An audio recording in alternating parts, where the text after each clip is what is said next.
Baik pelajar, Assalamualaikum warahmatullahi wabarakatuh dan salam sejahtera semua. Jadi kita buka dulu kelas kita pada tengah hari ini, petang ini dengan umur kitab Al-Fatihah.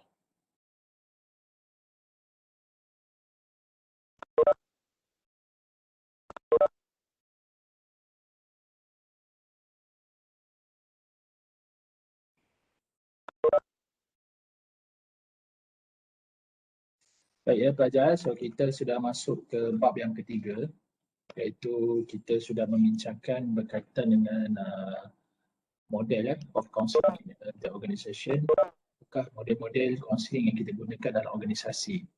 Jadi bagus sebenarnya pelajar kalau pelajar dapat faham benda ni, nanti bila pelajar pergi ke organisasi lah, macam internship dan praktikum nanti, pelajar sudah ada pendedahan awal.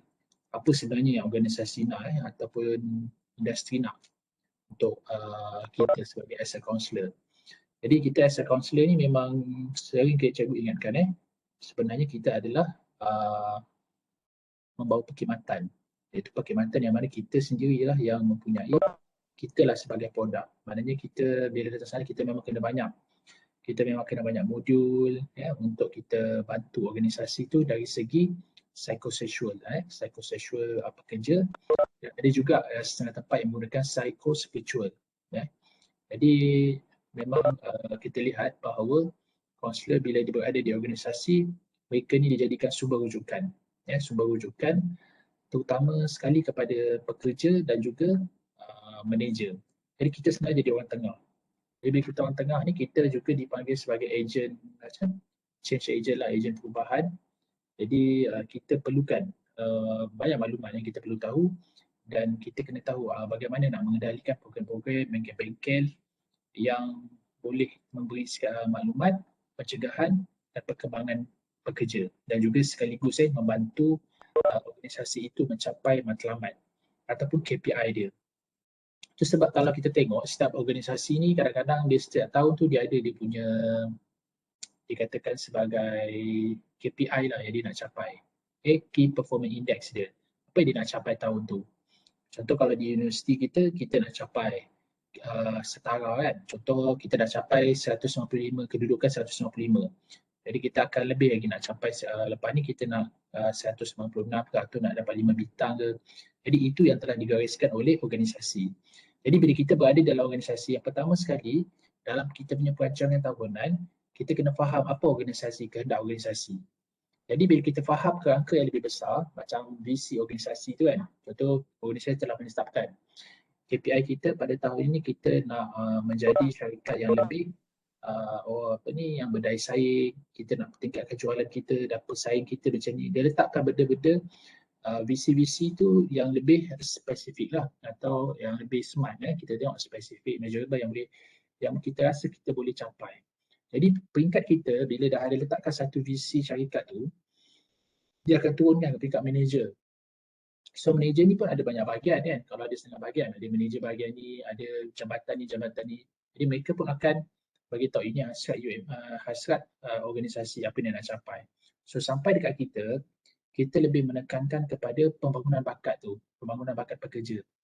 Jadi bila sesuatu dasar dan polisi telah ditetapkan oleh satu organisasi ataupun visi untuk dicapai dalam tahun tu, jadi kita akan tertanya dalam diri kita, apakah pekerja-pekerja sudah bersedia, sudah mampu dari segi mental, emosi, fizikal untuk mencapai apa yang dihasratkan oleh pihak pengurusan. Jadi itu kita kena tanya.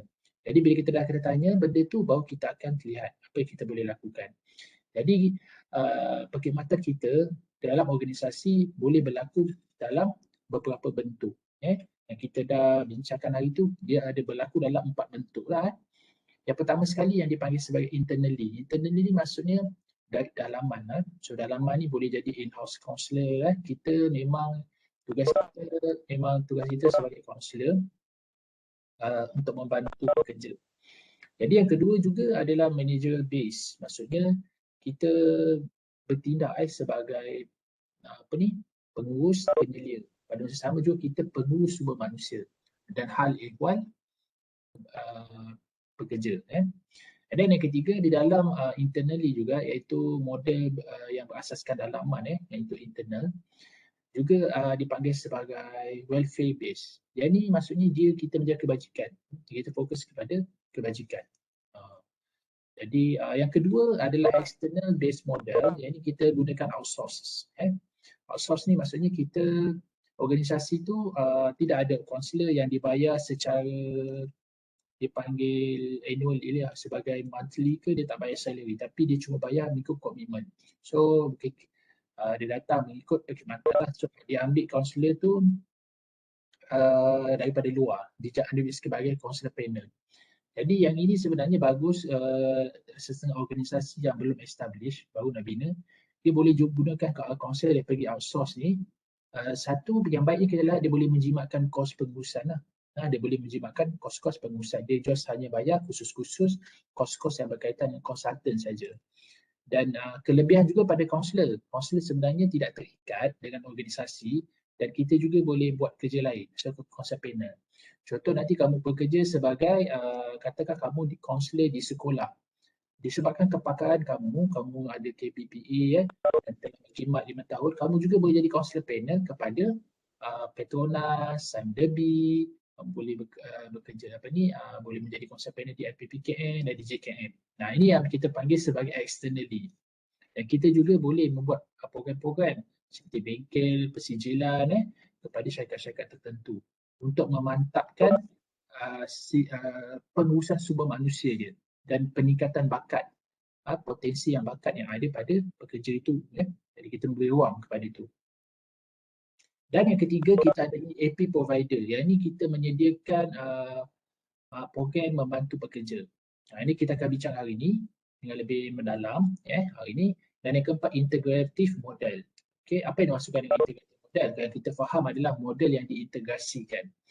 Itu adalah perkara-perkara yang kaunselor kena faham bila kita berada di industri ataupun organisasi ataupun company ataupun syarikat ke company ke. Biasanya perkhidmatan kita ini biasanya dia akan dipecahkan kepada 4 ni lah. Kita punya berdasarkan kita punya perkhidmatan tu. Jadi apapun yang kita kena faham bila kita melaksanakan perkhidmatan kaunseling ni di organisasi, 3 perkara yang kita kena pegang itu asas lah. Pertama, kita kena faham pekerja mempunyai hak. Pekerja mempunyai hak. Maksudnya dia ada hak untuk mendapat kebajikan, dia mendapat hak ehwal dia dijaga. Hak itu mesti kita pelihara. Dan juga dia perlukan sokongan dari segi emosi, itu dah hak dia. Yang kedua, kita kena faham pekerja juga dia mempunyai tanggungjawab. Jadi itu baru balance. Kita jangan menyuarakan tentang hak semata-mata. Kita tidak menyuarakan tentang hak semata-mata, tanpa kita memikir tentang apakah tanggungjawab yang kita beri kepada organisasi. Jadi pekerja, bila dia bekerja, dia mempunyai hak dan juga mempunyai tanggungjawab terhadap organisasi tersebut. Dia kena jaga nama baik organisasi itu, dia kena kerja berapa jam. Jadi baru balance. Dan kadang-kadang benda ni tak balance. Kadang-kadang pekerja hanya menuntut hak, tapi tanggungjawab tak dilaksanakan dengan baik. Ada yang melaksanakan tanggungjawab sehingga hak pekerja terabai. Jadi kehadiran kita membalance, kita menyeimbangkan, kita jadi checks and balance with the two right and responsibility. And then yang terakhir, third, kita menjadikan bahawa tempat kerja ini adalah tempat kita memperkembangkan bakat dan potensi kita sebagai manusia. Jadi inilah tempat dia. Kita tak nak bekerja benda yang sama. Jadi kalau dia dah 5 tahun kerja kat situ, dia tak ada apa-apa perkembangan.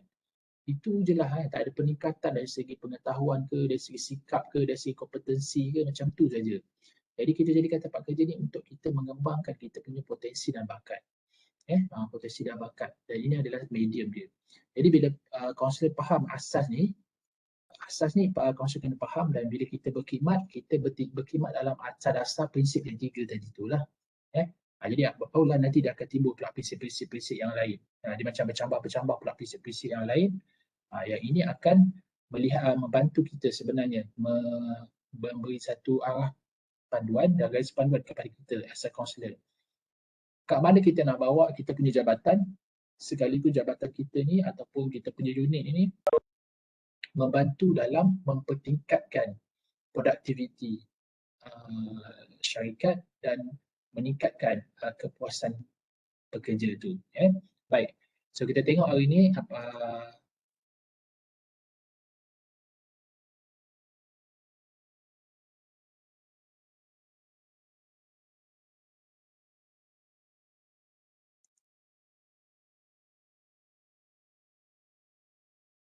kita dah bincang tentang internal, external. So hari ni kita akan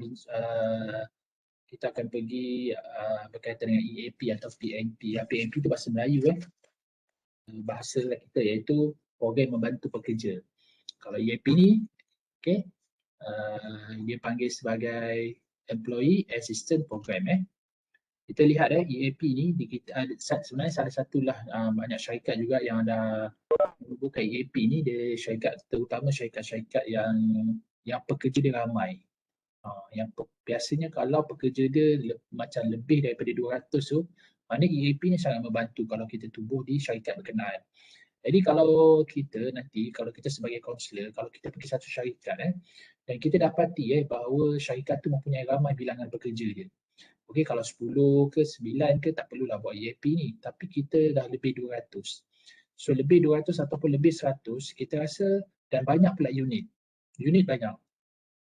Okey, banyak unit, banyak jabatan, banyak section, banyak sektor. Jadi keperluan untuk kita membuat EAP ni dilihat penting. Dilihat satu keperluan kita membina EAP ni. Okey, jadi kita lihat dia dah semakin popular. Okey, dia dah semakin berkembang EAP ni.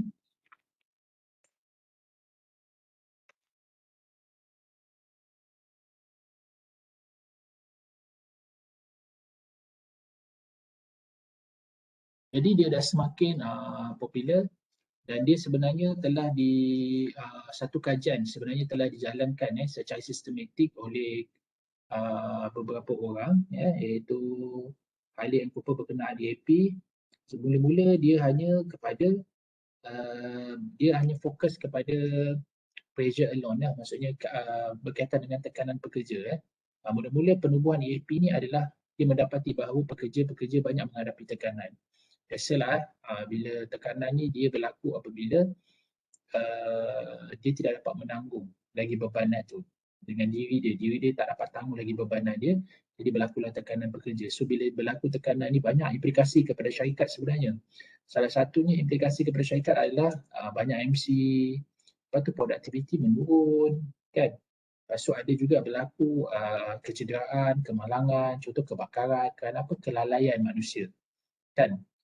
Kelalaian pekerja. Jadi bila kelalaian manusia, awak bayangkan kalau kita penat, kita tekan kita tak dapat nak fokus dalam kerja. So bila kita tak dapat fokus dalam kerja, kita terlupa nak tutup lampu lah, keselamatan kerja tak terjaga, jadi terbakar, hilang kan. Dan rugi syarikat. Syarikat tu rugi. Sebab apa? Sebab dia punya pekerja menghadapi tekanan. So tekanan ni lepas tu ramai pekerja cepat mati kan. Tak sampai umur pencen.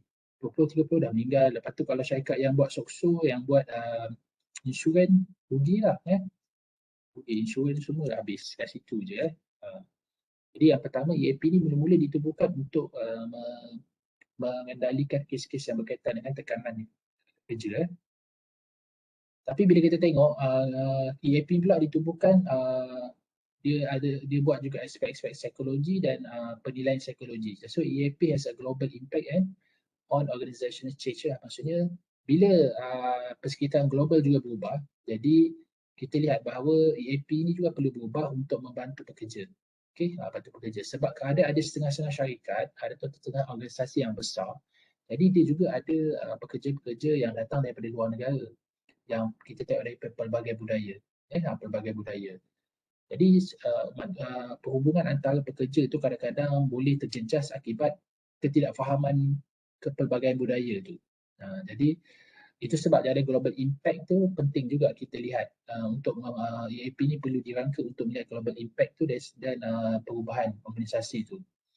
Contoh kalau ekonomi merundum, kalau kata syarikat-syarikat yang besar seperti Petronas, SMDB ataupun syarikat di Malaysia, dia syarikat luar negara tapi berada di Malaysia selama je syarikat ExxonMobil dia syarikat luar negara tapi bertapak macam Toyota. Jadi apa berlaku kat negara dia pun dia akan efek akan efek juga dekat kalau berlaku ke Malaysia kat ekonomi dunia ataupun berlaku efek pada pekerja.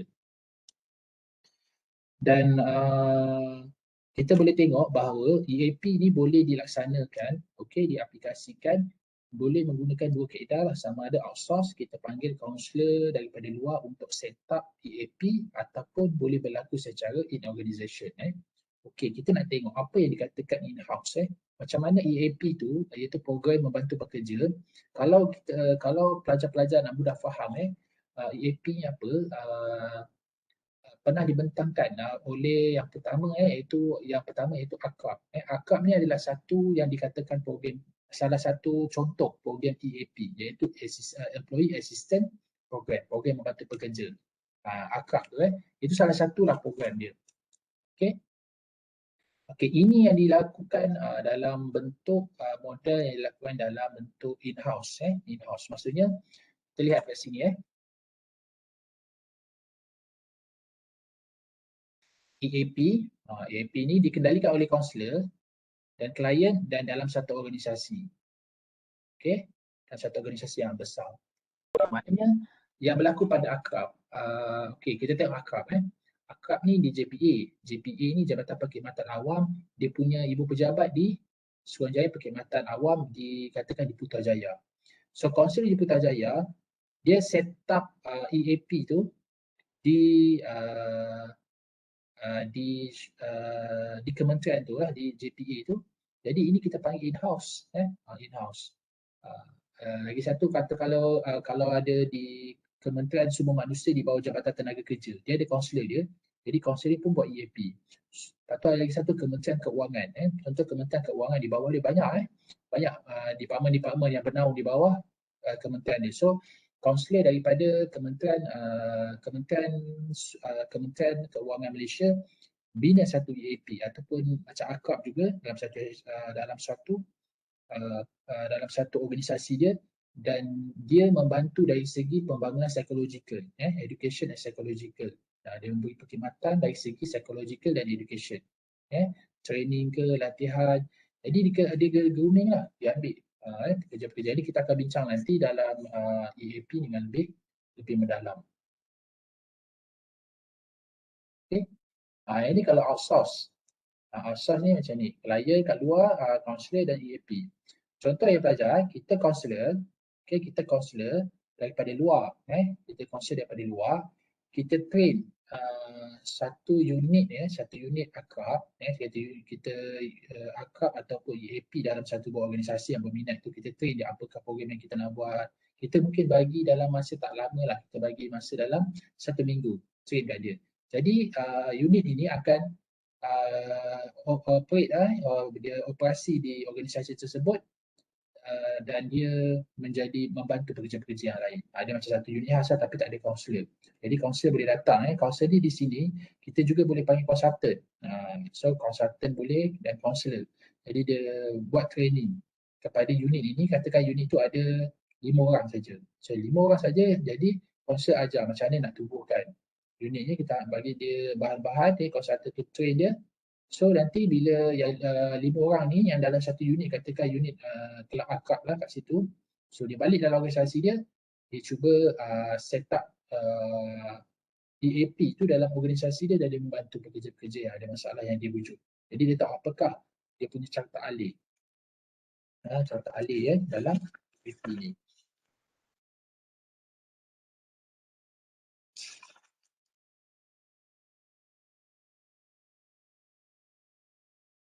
Okey. Ni outsource. Jadi the purpose of the Mosaic outline and ranking, counselling and process lah. Okey, yang seterusnya, yang terakhir sekali adalah integratif model. Model yang dikatakan menggabungkan semua, tapi dia ada peringkat-peringkat dia. Dia ada peringkat-peringkat dah. Biasanya dia berlaku secara tardiak. Tardiak ni melibatkan kaunselor, klien dan organisasi. Maknanya organisasi pun terlibat. Bila cakap berkenaan dengan organisasi ni, maknanya manajemen pun, manager ke supervisor juga terlibat di dalam kaunselor ni. Maknanya ada satu cara maknanya bila kita buat pendekatan integratif ni, mula-mula sekali kaunselor kena bagi tahu peringkat atasan peringkat atasan sekali apakah perkhidmatan kaunseling ni. Jadi dia bagi mula-mula sekali dia akan bagi peringkat atasan sekali pada top management.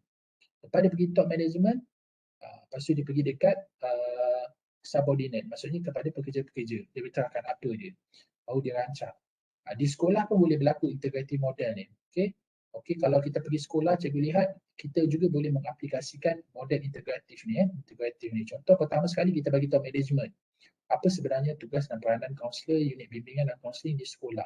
So dia bagi tahu cikgu-cikgu, dia bagi tahu pengetua, dia bagi tahu timbalan, apa peranan dia. So lepas dia dah bagi tahu apa peranan dia, so dia akan pergi ke pelajar. Pelajar ini peranan yang dimainkan oleh unit bimbingan kaunseling. Jadi integratif model ni juga boleh berlaku di mana-mana. Di sekolah, di syarikat-syarikat, di universiti, jadi ini boleh berlaku. Dia boleh berlaku dengan pelbagai cara lah. Kalau kita segan nak bagi tahu management dengan secara lisan, kita boleh hantar boleh secara through dia media sosial. Through the media sosial. Okay. So pertama sekali dia divide kepada 5 stages, 5 stages. Pertama sekali, the first is a preparation for counselling service. Jadi kita akan pergi lebih detail, maksudnya kita buat persediaan tentang perkhidmatan kaunseling. Yang kedua, kita akan buat penilaian, assessment. Tiga, kita build a contract, refer yang rujukan dengan kontrak apa yang kita nak buat. Yang keempat, conduct counseling service. And yang terakhir sekali, terminate counseling service. Okay, yang pertama sekali, kita tengok. Maksudnya preparation ni berlaku kepada kaunselor dan juga klien. Okay, macam kalau dalam sesi kaunseling kita panggil ni seperti prasesi maksudnya dari segi preparation ni kita kena pastikan kalau kita belajar dalam kaunseling Kejaya macam mana kita nak bina bilik kaunseling Kejaya tu. Kita perlu ada satu bilik kaunseling yang mana kita persiapkan bilik tu dengan keadaan dia biar terapeutik. Maksud terapeutik ni apa? Selesa daripada segi ancaman lah. Klien tidak terasa terancam bila dah masuk dalam bilik tu. Jadi preparation dari segi kaunseling tu kita kena sediakan tempat lokasi. Lokasi borang-borang yang tertentu kita siapkan dahulu sebagai kaunselor.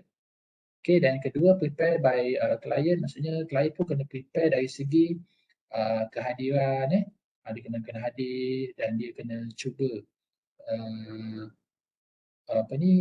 cuba mindset bahawa dia nak berkongsi. Jadi preparation ni berlaku daripada dua pihak. Boleh berlaku pada kaunselor dan juga boleh berlaku pada klien. So kaunselor macam mana?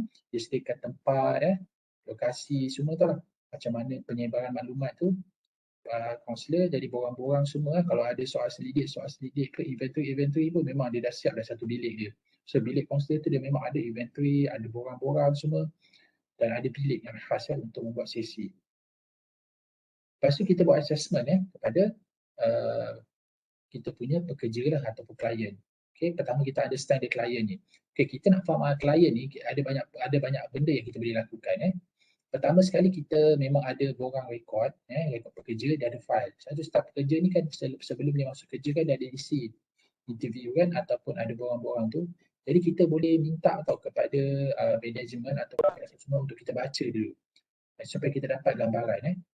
Okay, kalau macam di sekolah dulu memang ada pelajar-pelajar punya rekod ni.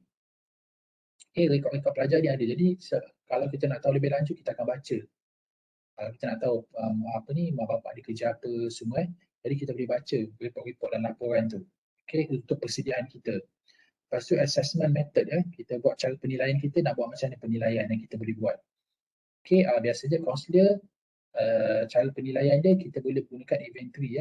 Itu sebab kita ada belajar appraisal, CAT appraisal and psychological inventory. Kita ada belajar benda tu. Sebab apa? Kita nak aplikasi nanti di dalam setting pekerjaan. So kita kena faham dulu assessment method yang kita nak gunakan. Jadi pelajar baik pelajar nanti bila dia keluar saat ni pelajar ada satu inventory yang pelajar mahir dan ada sertifikat ada persijilan dia. Sertifikat contohnya pelajar minat dengan MBTI Myers Briggs Indicator. Jadi pergi kursus dapatkan sertifikat itu. So dapat sertifikat itu pelajar boleh gunakan itu sebagai satu assessment method. Jadi bila dia masuk dalam bidang pekerjaan ni nanti bila habis dia belajar pelajar kena ambil untuk memantapkan ilmu-ilmu daripada assessment. Banyak lagi satu yang biasanya yang kita gunakan dalam setting pekerjaan ni adalah DSM-4. DSM-5 sekarang Diagnostic Statistic of Mental Health. Jadi itu pun pelajar kena pergi satu kursus khas. Sebab cikgu lihat kalau kita belajar abnormal psychology, kita tak betul-betul mendalami DSM-5 tu. So DSM-5 ni untuk mengkaji status mental mental status report di nanti aksesor mental. Yang ini juga penting. And then ada juga concern and evaluation. Maksudnya ada juga borang concern kita buat evaluation dengan dia, kita bagi dia persetujuan bermaklum. Okay, yang ni pelajar kena bagi tahu klien, so isi lah, dah tanda tangan. Ini semua rekod. Okay, dalam organisasi kita tak boleh bila masuk dalam meeting, kita tak boleh bercakap berasaskan andaian. Jadi kita mesti ada rekod dan kita tunjuk berapa sesi kita dah buat, apa masalah dia, apa treatment dia, apa plan yang kita buat. Dan concern ni biasa kalau kita buat memang kita sertakan sekali dengan borang biografi klien tadi. Ada alternative intervention kita buat juga bagi alternative intervention. Contohnya kalau di syarikat ataupun di organisasi, alternative intervention yang biasa kita boleh gunakan adalah dengan menggunakan e-counselling, iaitu telefon ataupun kita boleh guna Webex. Itu salah satu alternatif yang kita boleh gunakan. Dan seterusnya concern of counselling service, persetujuan bermaklum ni dan sharing information lah. Ataupun kita boleh gunakan assessment sebagai sharing information. Contoh sharing information ni lepas saja klien ni ada menghadapi masalah kewangan. Jadi kita terus rujuk dengan AKPK, Agensi Kawalan Kredit dan Pengurusan Kewangan. Boleh rujuk dia. Ini salah satu sharing information. Lagi satu kalau dia ni ada masalah berkaitan dengan memerlukan pertolongan dari segi kebajikan. Jadi kita boleh rujuk dia kepada JKN. Kalau dia menghadapi anak-anak yang rasa terbiar, yang tak mampu, mungkin dihantar kepada rumah-rumah kebajikan. Ini salah satu juga yang perlu ada sharing information ni, dan kaunselor kena susun baik-baik benda tu. Okay, kalau di sekolah, apa sharing information kita boleh bantu pelajar?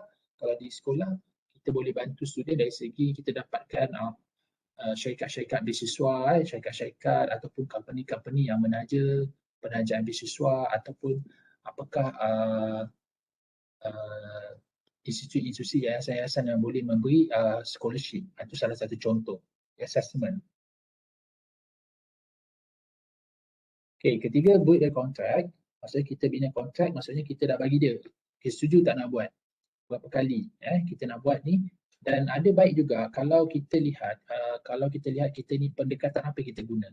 Kita boleh bagi tahu klien awal-awal kita guna pendekatan adalah pendekatan lebih kepada, kalau kita guna REBT, kita start cakap REBT. Mana kita akan dispute irrational belief. Kalau kita biasa dengan apa pendekatan apa, kita boleh maklum kat situ. Ada yang menggunakan pendekatan spiritual, ada yang menggunakan pendekatan lebih kepada WDAPS iaitu reality ataupun CTRT. Kita dah boleh bagi tahu dah klien Okey, dan lepas tu kita pergi ke carry out by counselling service maknanya melaksanakan perkhidmatan counselling tu. Jadi macam mana kita mengendalikan klien controlling klien macam tak sesuai ayat dia kita mengendalikan klien atau mengendalikan sesi kaunseling managing counselling matter, usaha pentadbiran, penuhi achieve organizational needs, and then re-entry klien kepada tugas. Kita bagi balik klien kepada tugas. Dan terakhir sekali, integrative model ni adalah berkaitan dengan terminated counseling service Maksudnya kita bagi tahu setiap dia bermula adanya terminate jadi sesi kaunseling ni diproses. So bila diproses, kita kena pastikan ada tarikh-tarikh tertentu, waktu tertentu dan klien ni perlu tamatkan sesi. Okey. Dan bila kita tamat, kita tak boleh tamat serta-merta. Kita tak ada sesi, tapi kita juga boleh pastikan masa nak berhenti tu ada satu proses yang bagi klien itu faham bahawa dia akan terminate. Dia terminate ni ada dua tau. Satu, kita rasa klien kita ni dah boleh berdikari. Dia dah boleh berdikari dan dia boleh ambil keputusan Yang kedua, kita terminate dia sebab kita rasa sesi kaunseling ni tak membantu dia. Tidak membantu dia. Sebab ada memang pekerja, dia memang sesi kaunseling ni kadang-kadang tak membantu pekerja. Yang tu kita kena faham. Itu sebab kita kena rujuk. Contoh yang terlibat dengan ketagihan kan. Ketagihan dadah ke atau ketagihan seperti porno ke. Perkara-perkara macam ni kita kena rujuk kadang-kadang kita punya tempat dan fasiliti tu tak berapa sesuai ataupun untuk kita pergi pemulihan itu lebih kepada krisis kan. Jadi kadang-kadang dia perlu ambil ubat-ubat tertentu dan dia perlu dirujuk di psikiatri. Memang ada. Lagi satu kes-kes yang melibatkan jenayah berat dan ada juga yang kita lihat kes-kes yang macam penyakit mental. Penyakit mental ni memang kita tak boleh kita nak buat sesi kaunseling. Dia perlukan dia memang memerlukan kepakaran dalam bidang psikiatri. Contohnya yang buat ketagihan melampau ni. So bila dia pergi sesi kaunseling dia sebenarnya tak membantu. Sesi kaunseling tak akan membantu dia sebab dia tak boleh nak fokus. Dia tak boleh nak fokus. Jadi dia perlu apa? Detoksifikasi dulu. Okey, dia perlu ada satu rawatan khas yang dipanggil detox. Kena detox dulu. Kalau tidak, dia macam seolah-olah orang yang mengantuk, orang yang lapar mendengar dia tak boleh nak masuk. Jadi perlu juga kadang-kadang dan juga kadang-kadang perlu penguatan kuasa undang-undang. Contoh berkaitan dengan rasuah kan. Rasuah ni yang melibatkan duit ni, yang melibatkan syarikat terancam, jadi kita tak boleh nak kendalikan kes-kes macam ni. So ini adalah kes-kes yang melibatkan jenayah. So kes-kes yang melibatkan jenayah berat seperti pengedaran dadah, seperti kes-kes penyalahgunaan kuasa, kes-kes yang berkaitan kesihatan mental yang berat lah. Macam anxiety yang sikit-sikit kita boleh conduct. Tapi yang lebih berat, yang kadang-kadang perlu ambil ubat, memang kita serahkan rujuk kepada pakar-pakar ataupun badan-badan autoriti yang lain. Dan bila habis tu kita kena buat follow up lah. So follow up ni penting untuk kita pastikan bahawa apa yang dirancang di dalam sesi kaunseling itu berjalan dengan lancar. Okay. Inilah yang antara kita lihat penting kita lihat dia memberi integrity model yang berlaku dalam organisasi. Baik, cikgu buka sekiranya ada soalan silakan.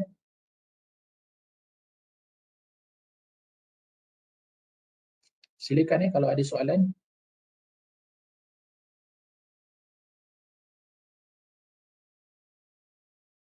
Cikgu lihat trend sekarang ni trend sekarang di organisasi lah. Cikgu bila cikgu pergi keluar bila cikgu bersama akrab, bila cikgu bersama sembang-sembang dengan kawan cikgu lihatlah teori yang paling berkesan di dalam membantu pekerja di organisasi ni, mereka lebih prefer kepada CBT iaitu cognitive behavior therapy ataupun yang kedua cikgu lihat banyak mengaplikasikan CTRT iaitu yang kita lihat sebagai reality terapi kan. Tapi yang sebenarnya nama dia CTRT iaitu Choice Theory Reality Therapy. Yang ni antara yang cikgu lihat pendekatan yang memang banyak digunakan dalam sektor organisasi lah. Sebab apa Sebab dalam organisasi ni yang dia nak adalah problem solution. And then yang kedua perubahan tingkah laku pekerja itu sendiri. Jadi cikgu lihat antara pendekatan yang sesuai yang boleh kita gunakan adalah pendekatan yang kita tengok di organisasi dia lebih kepada problem solution. Maknanya kita fokus kepada problem centered and then pergi kepada client centered. Lepas tu kita akan tengok, lepas tu CTRT lah dia menggunakan WIDEP tu. Okay. Kita nak tanya apa? Kita tanya sikit survey apa pendekatan yang kita gunakan, yang kita selesa gunakan Kita tanya tengok yang nama yang hujung-hujung dulu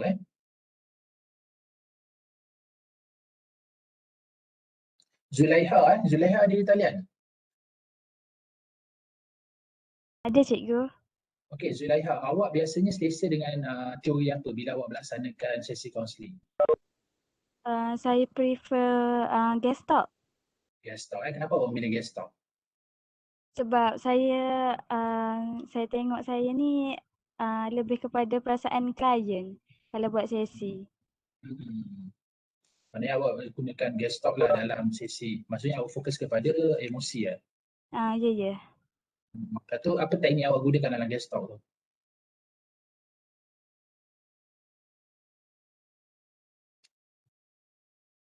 Apa yang awak gunakan? Zulaiha Ah, gunakan teknik apa dalam Gaston tu? Kursi kosong sebab saya ada pengalaman dengan senior dulu. Saya pun apa? Senior tu guna kursi kosong kat saya. Hmm. Hmm. Maknanya kalau kita bentuk PMP ataupun EAP kan, macam mana awak nak aplikasikan EAP ni dalam konteks pekerjaan? Teori Gaston ni. Nampak tak Zaliha? Zulaiha. Tak dapat doktor. Cikgu. Hmm. Ha. Hmm. Mungkin mungkin susah sikit kot sebab kalau organisasi macam cikgu cakap tadi dia lebih kepada CBT reality apa semua tu kan. Hmm. Mungkin susah sikit lah nak buat. Tapi Gaston ni bagus, cikgu nampak dia kepada remaja sangat sesuai. Okey. Okey, ini cikgu cakap dalam konteks pengalaman cikgu Ini cikgu cakap berdasarkan konteks pengalaman cikgu. Tapi tak semestinya tepat tak semestinya tepat. Cikgu lihat kalau remaja yang mempunyai krisis identiti, cikgu lihat Gaston ni sangat bagus diaplikasikan. Tapi kalau kita nak guna kepada pekerja yang macam dewasa kadang dia orang terkekok dia orang macam kekok nak buat benda ni. Kalau kita bagi tahu dia kata macam seolah-olah kita macam memperbodohkan dia kursi kosong. Tapi kalau kata kita buat kepada pelajar, cikgu nampak terutama remaja, cikgu nampak Gaston ni sangat sangat membantu. Contoh guna kursi kosong kan. Okey, kursi kosong ada masalah dengan kawan dia. Jadi dia boleh gunakan pendekatan kursi kosong tu lah. Okay. Tapi cikgu tak pasti kalau di tempat di setting kerja, adakah teknik ni banyak diaplikasikan. Melalui jurnal-jurnal pembacaan cikgu jarang digunakan Okey, digunakan teknik apa ni. Tapi kita boleh guna sebenarnya dalam teknik imajinasi. Itu sebab bila kita belajar satu teori ni nanti kita kena panggil orang kata apa adaptation dengan situasi. Okay, kita tanya. Terima kasih Zulaiha. Okay, kita lihat juga Syed ada Syed. Syed ada Italian Syed? Ada. Okey Syed. Syed selesa dengan pendekatan dan teori apa dalam membantu klien? Kalau saya pun tak pasti lagi doktor. Awak rasa awak selesa dengan Tak apa? ada lagi teori yang macam apa tu yang saya betul-betul minat macam tu.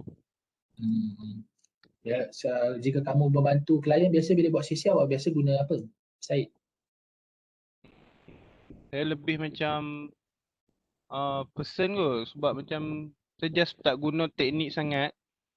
Macam just mendengar cerita klien macam tu je lah. Lebih pada pasal center lah ni. PC Ha, Just ha. okey.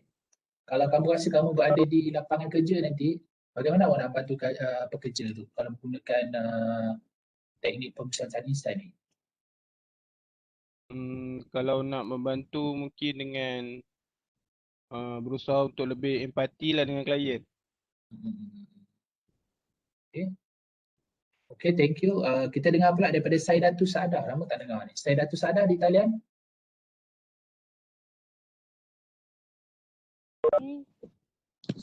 Saidatu. Ada cikgu. Saidatu boleh dengar suara cikgu? Oh. Boleh dengar ke suara cikgu? Boleh. Okey, Saidatu. Awak selesa dengan pendekatan dan teori apa bila membantu klien? Kalau saya lebih suka kepada Rogers. Rogers. Kenapa awak pilih Rogers? Sebab apa? Sebab dalam Rogers ni saya belajar pasal self-actualization. Pada pendapat saya, kalau klien tu, kalau setakat saya yang bantu dia dalam kaunseling, mungkin dia akan okey dalam masa kaunseling tu je kot. Tapi kalau saya gunakan pendekatan Rogers ni, saya nak dia rasa bahawa diri dia tu bernilai supaya nanti bila ada masalah akan datang, dia mampu membantu diri dia sendiri. Macam itulah bagi saya. Contoh teknik yang digunakan macam mana awak rasa? Kalau teknik tu saya tak belajar lagi lah doktor, cikgu. Memang Kesha belum sampai lagi Saya baru belajar pada dasarnya sahaja je lagi. Okey, tak apa. Okey, itu adalah sebagai contoh kalau kita tengok kalau dekat UMT ni kita banyak fokus berkaitan dengan 4 lah cikgu nampak. Satu pasal sena pemusatan insan lah, Carl Rogers. Yang kedua ada juga yang menggunakan teknik Gestalt. Contohnya kita menggunakan teknik underdog. Kita menggunakan teknik monolog, monolog, kursi kosong. Kita gunakan imagery semua tu lah. And then kita juga ada gunakan yang ketiga iaitu cikgu lihat dia menggunakan teknik REBT. So REBT ni lebih kepada dispute irrational belief. And then yang keempat kita tengok cikgu lihat kat sini menggunakan pendekatan tingkah laku dan juga reality. Tapi kalau kita lihat banyak lagi sebenarnya kita boleh belajar teori nanti di luar sana sebab bukan apa, sebab kita kekanalan masa. Banyak lagi kalau contoh penagihan kalau kes-kes penagihan dia ada panggil model change iaitu trans-theoretical model yang menggunakan motivational interviewing. So kita boleh membantu klien dengan kita move dia punya motivasi untuk diubah. Maksudnya motivasi dalam diri dia tu ada, tapi klien ni dia ambivalent tau. Dia maksudnya dia macam ragu-ragu. Jadi kebanyakan mereka yang mengalami, mereka yang tak nak berubah tu, dia selain dia reluctant ataupun resistant atau denial, dia ada lagi satu iaitu dia panggil ambivalence. So ambivalent ni maksud personality yang kurang pasti, ketidakpastian tu. Okey, dia rasa dia okey merokok ni, tapi kalau dia tak merokok nanti dia tak nampak macho ataupun dia tak rasa, dia tak dapat dia mengantuk. Jadi pendekatan ni perlu kita gunakan kadang-kadang pendekatan MI, motivational interviewing, mana kita pacu dia punya motivasi. Ini banyaklah pendekatan kita boleh gunakan. Cuma pelajar-pelajar pada peringkat ini tahun 3 tahun 3 ni carilah satu teori yang pelajar betul-betul mahir dan cuba baca dan cuba praktis. Nanti bila masuk dalam setting, pelajar akan ada satu teori atau pendekatan yang pelajar boleh aplikasikan. Okey, ada soalan tak berkaitan dengan bab tajuk kita yang ni, bab yang ketiga ni.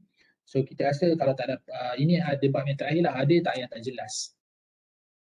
Kalau cikgu boleh orang kata boleh zoom in lah cikgu boleh fokus kalau ada soalan-soalan. Cuba tengok ada tak nota-nota ke yang macam tak jelas setakat ni.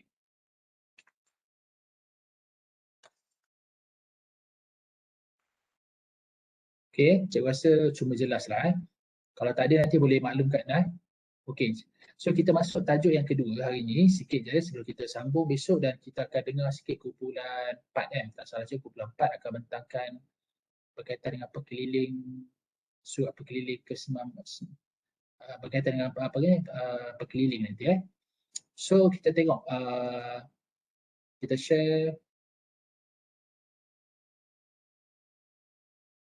yang inilah kita nak bincang hari ni iaitu Employee Assistance Program, iaitu program membantu pekerja. Okay, yang ni cikgu kira dia sangat penting kalau syarikat tu adalah syarikat multinational atau syarikat yang mempunyai banyak pekerja. Jadi untuk melicinkan program, sebab kalau kita ada, kita nak kita katalah kaunselor kat situ kaunselor 2 orang saja. Tapi kita tak mampu tahu nak cater. Kita tak mampu nak kendalikan kes yang banyak dan klien yang banyak. Salah satu cara yang kita boleh lakukan adalah kita bentuk satu program yang dipanggil sebagai Employee Assistance Program ataupun program membantu pekerja ni. Jadi itu sangat penting. Okey. EAP ni adalah kita nak membantu kerja untuk mempertingkatkan kemahirannya okey, melalui counselling, social work dan juga dengan menggunakan rangkaian support system lah. Kita cikgu lebih suka gunakan perkataan support system. Okay, ataupun social support system. Yang mana kita menggunakan rakan sekerja, peer ataupun klik kita sebagai support system kita. Okay, membantu kita. Dari segi kita bagi skill-skill membantu ni. Sebab ada orang pekerja, dia suka membantu tau. Tapi dia tak tahu macam mana nak membantu. Jadi bila dia membantu, dia banyak memberi nasihat, dia banyak bagi arahan. Sebenarnya perkara-perkara macam ni sebenarnya tak banyak membantu dia. Okey, sebenarnya kalau kita banyak beri nasihat, kita banyak bagi arahan, sebenarnya kita membantu dia dalam jangka masa yang singkat saja. Dan kadang-kadang bila kita memberi nasihat kepada rakan kerja kita, boleh kadang-kadang menyebabkan perhubungan menjadi renggang. Contohnya kawan kita anggap kita ni macam nak bagi arahan pada dia. Macam nak katakan kau ni bodoh, dia ada maksud lain. Kau ni tak pandai. Jadi itu sebab di dalam membantu, kalau kita tak faham konsep membantu ni, kadang-kadang dia tidak berkesan. Jadi kita menggunakan counselling skill ni untuk kita membantu klien dengan lebih berkesan, ataupun kita katakan program membantu pekerja ni adalah kita menyediakan rakan-rakan sekerja kita iaitu social support system ataupun colleague support system menjadi rakan sekerja yang berkesan. Okay, memberi rakan sekerja yang berkesan. Macam mana kita nak menjadi rakan kerja yang berkesan, iaitu kita tubuhkan satu macam program dibantu program assistant, kita bagi dia skill-skill komunikasi. Contoh kita belajar masa tahun 1 kan, kita belajar kemahiran asas counselling.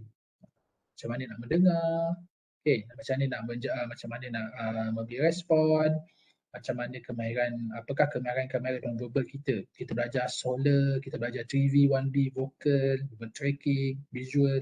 Itu adalah yang asas sebenarnya kita kena ajar kepada pekerja-pekerja kita bagaimana nak jadi seorang pembantu ataupun helper ataupun terapi yang berkesan. So EAP ni dia adalah alternative service. Dia adalah satu alternatif lah yang diberikan kepada pekerja, komuniti pekerja untuk meningkatkan produktiviti syarikat dan kepuasan pekerja. Itu je lah, dia akan balik dekat situ je belajar. Dia counselling ni untuk apa? Untuk membantu organisasi meningkatkan produktiviti dan memberikan pekerja lebih kepuasan bekerja. Self-satisfaction untuk staff and then organisasi increase productivity. Ini dia, kalau kita faham kat situ je dah ada berkisar. Jadi untuk itu proses dan input tu kita punya kerja. Input proses kita punya kerja tu yang banyak tu. Jadi output dia yang tu yang kita nak. Jadi EAP ni salah satu yang dikatakan program untuk nak capai dua tadi tu lah. Productivity syarikat meningkat, increase productivity, and then worker self-satisfaction, kepuasan kerja. Kalau kita dapatlah capai ni dalam syarikat, kira kita dah dikira sebagai kehadiran kaunselor tu di syarikat tu berjaya lah. Berjaya. Okay, EAP helping trouble worker express the dissatisfaction with the career and ada isu lah that arise lah. Maksudnya apa-apa isu yang rasa tak puas hati dan juga isu. Kalau kita bekerja dengan orang ni kan, isu ni memang ada lah. Memang ada. Memang tak lari dari isu tu. Jadi kita as counselor ni kita kena tahu isu tu dan kadang-kadang kita memang kena jumpa pekerja ni. Kita kan counselor tau, kita diajar untuk think positif, lepas tu look at the new perspective. Tapi kan ada klien kita kan dia tak kreatif tau macam tu. Dia memang asyik fikir nak negatif je. Sebab apa tau, dia dah train macam tu. Dia panggil catastrophizing tau. Catastrophizing ni ada satu pemikiran yang dia fikir negatif. Okay, dia fikir negatif dulu. Dia memang ada pekerja macam tu. Dia memang tak ada kreatif untuk fikir di sebalik itu. Jadi itu sebab kadang-kadang kita sebagai kaunselor, bila kita bersama dengan kawan kita yang sama-sama sealiran dengan kita, dia boleh fikir positif. Tapi bila kita berjumpa klien-klien yang macam selalu ada masalah ni, sebab dia terperangkap tau dengan dia punya minda dia. Dia ada. Dia tak tahu. Aku tak tahu dah nak fikir macam tu. Contoh kita kata, okay, cuba awak fikirkan bila awak dapat bos yang tegas ni, jadi awak akan jadi lebih fokus pada kerja dan awak kerja tak main-main. Jadi bila awak fokus kepada kebaikan, awak akan meningkatkan diri awak. Awak boleh, maksudnya disebabkan bos awak tu tegas, menjadikan diri awak ni jadi lebih berhati-hati dalam buat kerja. Jadi awak buat kerja dengan lebih teliti. Jadi bila awak rasa macam tu, awak akan mempertingkatkan awak punya efisiensi lah, kecekapan awak dan juga keberkesanan awak. Jadi kita boleh bagi ni perspektif macam tu tau. Tapi dia sendiri, pekerja tu sendiri kadang dia tak boleh nak fikir macam tu. Dia memang ada yang macam tu. Sebab apa? Dia terperangkap tau. Dia terperangkap dengan mind setting dia yang memang dia akan tengok negatif dulu. Dan bila dia nampak negatif tu, dia memperbesarkan negatif tu. Sehingga kadang-kadang dia tidak nampak apa elemen positif yang ada. terhadap masalah dia tu menyebabkan dia terperangkap dan dia tak boleh move on. So hari-hari nak bersedih kan, hari-hari dia akan bersedih, hari-hari dia punya performance ni. Jadi orang macam ni, dia perlu dibantu. Dia perlu dibantu sebab bila dia berjumpa dengan orang selalu bagi arahan dekat dia, selalu mengkritik dia. Jadi benda tu sebenarnya tak membantu dia. Jadi dia lagi terperangkap, dia bawa bebanan tu. Kan? Dia bawa bebanan tu. Pergi balik rumah, orang cerita pasal keburukan dia. Kan? Orang semua kritik dia. Jadi benda tu kan tak membantu dia tau. Jadi dia terperangkap dengan benda itu dan terbawa sampai ke tempat kerja. So kat tempat kerja, dia tidak nampak apa-apa yang boleh membantu dia. Padahal sebenarnya banyak benda dia boleh buat. Kalau dia dibebaskan pemikiran dia dengan ataupun perasaan dia dibelenggu dengan trauma tadi tu. Ini penting kita perlu wujudkan. Dan apakah peranan kita kalau di EAP tu? Kita berperanan sebagai manager dan supervisor. Maksudnya kita lah yang merancang program-program tu. Kita yang merancang, kita lah jadi supervisor, kita lah yang memerhatikan perkembangan program tersebut. Supaya dia berjalan dengan lancar. Jadi sebenarnya dia telah ditubuhkan, EAP ni telah introduced by National Institute of Abuse-Alcoholism, NIAM di Amerika during World War II. Dan dia sebenarnya untuk mereka yang kalau kita tengok di barat, terutama di barat, mereka banyak menghadapi kes mabuk, mabuk sangat tinggi. Mabuk sangat tinggi. So mereka bila mabuk ni, dia akan beri kesan sebenarnya kepada produktiviti syarikat tu. Dia ambil duit dia malam dia mabuk, lepas tu pagi tak masuk kerja dia ambil lebih duit sen. Jadi benda ni diperkenalkan untuk membantu pekerja macam mana nak mengatasi alkoholism tu alkoholism tu, macam mana mengatasi kemabukan tu. Lepas tu pada tahun 1984 dia berkembang tau. Dia berkembang kepada bukan saja orang yang berkaitan dengan alkohol dan juga ada personal problem. Sebab kita faham alkohol ni, orang yang ambil alkohol ni dia banyak sebab. Kadang-kadang ada ambil untuk dia fun lah, ataupun untuk leisure, ataupun untuk orang kata dalam setting social. Untuk recreational lah, dalam istilah untuk rekreasi. Itu biasa-biasa, suka-suka. Tapi bila dia ada masalah, kan, dia overthinking kan, dia akan ambil banyak. So bila dia ambil banyak tu, dia jadi lain lah. Kalau cuba bayang alkohol tu minum alkohol tak boleh lah minum kan. Awak ambil alkohol tu kan, bia kan, awak simbah ke api. Api boleh jadi marak tau. Etanol kan, etanol kan. Bayangkan benda tu kita minum. Dia rosak habis otak kita tu Dia macam dulu masa cikgu kerja hotel, dia memang tahu kita kalau beer ke Casbert ni kita letak banyak. Tak sikit je kepada klien. Kalau kita tak banyak nanti muka dia merah kalau yang tak biasa. Jadi macam awak bayangkan benda tu yang dia minum. Dan benda tu akan membuatkan rosaklah otak dia. Okay. Jadi EAP ni is designed throughout the year to address employee problems such as recruitment, abuse, and management pressure, family conflict, and marriage and career lah. So bila dia EAP ni dulu dia fokus kepada tekanan kan, fokus pada tekanan. Tetapi semakin lama semakin berkembang, jadi kita lihat manusia ni adalah kehidupan sangat complicated. Okay, sangat complicated. Dia macam ni kalau satu you tak selesaikan, dia akan berjangkit dengan tempat lain. Contoh you ada masalah you punya personality. You ada masalah tak boleh mengawal kemarahan. So kemarahan tu kalau you tak dapat atasi kan, jadi dia akan merebak tau. Dia akan merebak kepada anak. Jadi bila dia merebak kepada anak dan isteri, jadi masalah hubungan keluarga. Hubungan keluarga. Lepas tu bila dia baru berhubungan keluarga, isteri pula curang kan. Isteri pula curang, jadi pula masalah lain pula. Lepas tu bila anger management tu tak boleh, pergi tempat kerja, kan, pergi tempat kerja dengan kawan, jadi relationship tu tak bagus.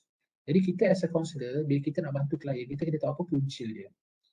Kadang-kadang manusia ni dia tak boleh nak kawal kemarahan dia. So bila dia tak dapat kawal kemarahan dia tu, dia lepaskan ke tempat yang tak betul. So bila dia tak lepas ke tempat yang tak betul tu, jadi dia macam banyak lagi masalah akan timbul. Itu sebab dalam proses kita membantu ni, salah satu bentuk yang kita kena bantu juga EAP ni adalah menyampaikan maklumat. Kita menyampaikan maklumat. Selain kita buat sesi kaunseling lah, kita bagi poster ke, sampaikan maklumat.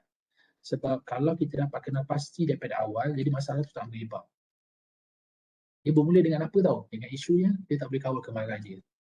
Dia tak boleh. Dia memang jenis yang kata apa, hot temper. So hot temper tu bila dia baling Dibagi kepada orang, orang akan membalas balik. Kita balas, jadi balas. Lepas tu yang tak puas hati ni dia akan cerita pula dengan kawan lain. Contoh di pejabat kan, kita tak puas hati dengan seorang je kan. Yang seorang ni tak puas hati dengan kita, jadi dia akan pergi ke orang lain untuk dia mempengaruhi. Awak tengok kan, bagaimana kan kalau kita tak wujud, kalau tak ada unit kaunseling yang dapat kita benda, yang dapat kita benda ni, yang kita dapat kawal benda ni dan kita tak bentuk EAP, dia akan tengok tahu dalam kerja tu akan jadi virus tau.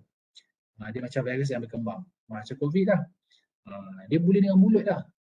Contoh, seorang individu ada masalah, soal masalah, dia tak boleh kontrol dia punya, kita akan masuk dalam komunikasi kan.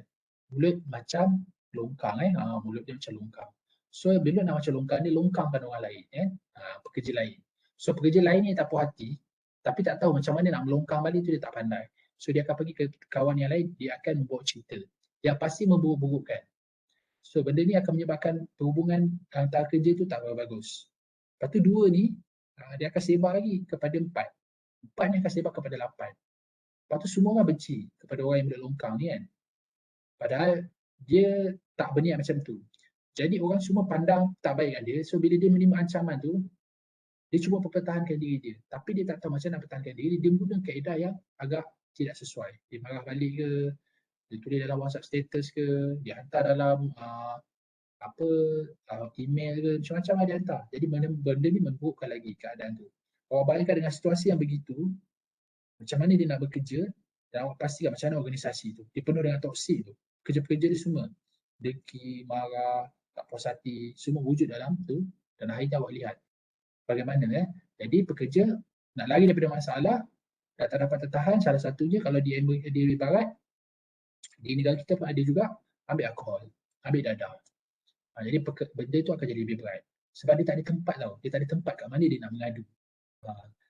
Kalau ada pun tempat tu di organisasi, kaunselor pun macam isolate tau. Duduk dalam pejabat, tak nak bergaul dengan orang, pandang orang pun masam-masam kan. Apa tak boleh macam tu.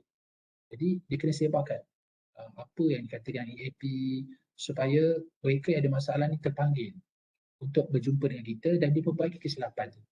Dia jangan jauh tau, kesilapan ni dia macam perjalanan, kita tahu ni jalan yang lurus. Kalau sikit je kita terpesong, kalau kita lama, dia akan jauh. Kalau kamu buat garis lurus, lepas tu kamu sikit je dia terpesong. Kalau dia tidak dibetulkan kembali jalan asal, dia akan lama-lama dia akan pesong jauh. Jadi kaunseling ni sangat penting dalam kita tarik balik klien tu ke dalam track yang betul lah. Maksudnya direction yang betul, the right direction. Okay, ini jalan awak kembali balik. Nampak EAP tu berperanan. Nanti kita bantu macam mana, kita akan lihat dengan lebih mendalam lagi macam apakah tujuan EAP, apakah program-program yang kita boleh buat. Okay. Okey, setakat ni dulu untuk kita akan sambung besok pagi, insya-Allah. Okey, ada tak soalan?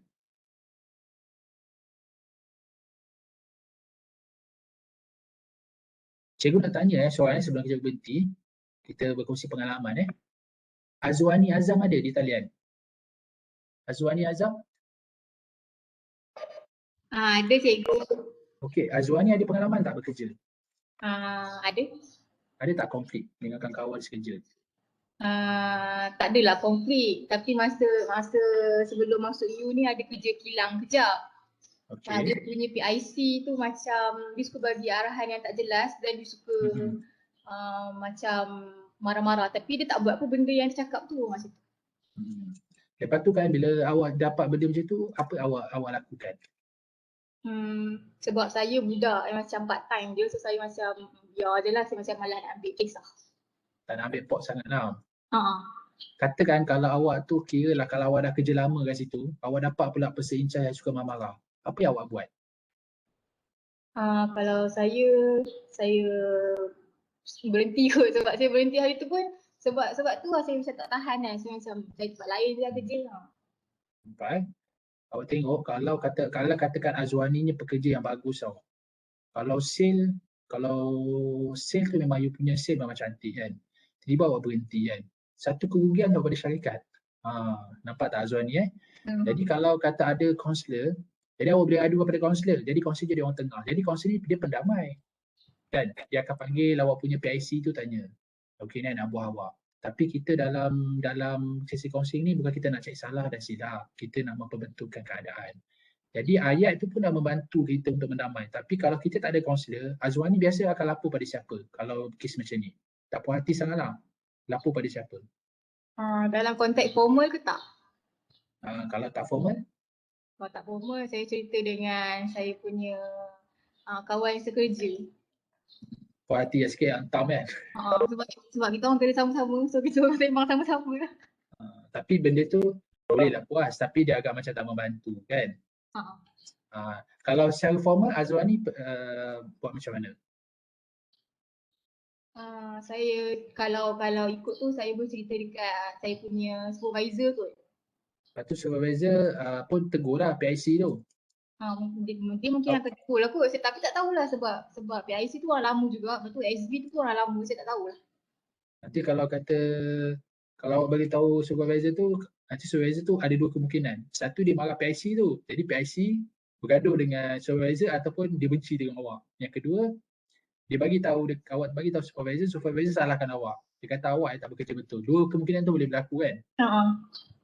Tapi tak berlaku kalau kita dengan kaunseling. Kaunseling kita akan panggil buat couple kaunseling kan.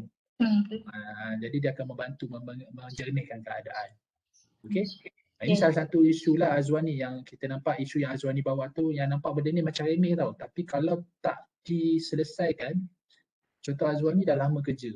Pengalaman pun banyak. So bila pengalaman banyak, Azwani dia punya orang kata market dia dah tinggi tau.